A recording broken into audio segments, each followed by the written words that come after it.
Here's a plain script. YouTube might be the single most underrated English learning tool that exists, and it's completely free. The problem isn't access. Everyone has access. The problem is that most people scroll and watch without any structure, so very little of it actually sticks. Used the right way, YouTube can replace expensive courses entirely. Let's break down exactly how to do that. First, why YouTube is so uniquely powerful for language learning. It has an almost unlimited range of content. Every accent, every topic, every speaking speed, every level of formality. You can find a slow, clear news anchor one moment and a fast, casual vlogger the next. This variety means you can match content to your exact level and interests, something no textbook or course can offer. Here's how to actually turn YouTube into a learning system. Step 1. Choose channels based on your level, not your interests alone. If you pick content that's too advanced, you'll feel discouraged and understand very little. If it's too easy, you won't grow. Look for channels aimed at learners if you're a beginner, and slowly move toward native audience content, vlogs, interviews, podcasts, as you improve. Step 2. Turn on English captions, not auto-translated ones. Most videos have an option for English captions, either added by the creator or auto-generated. Avoid translated captions in your native language completely. Reading and hearing English simultaneously reinforces both at once, without giving your brain an easy translation shortcut. Step 3. Use the playback speed control. This is one of YouTube's most underused features. If a video feels too fast, slow it to 0.75 speed until your ear adjusts.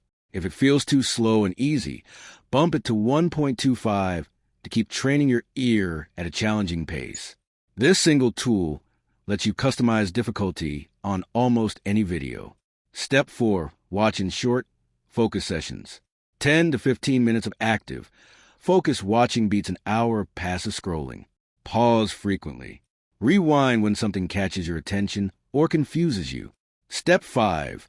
Pick out real phrases, not isolated words. When a speaker uses an interesting expression, a way of explaining something, or a natural way of reacting, pause and write it down exactly as spoken.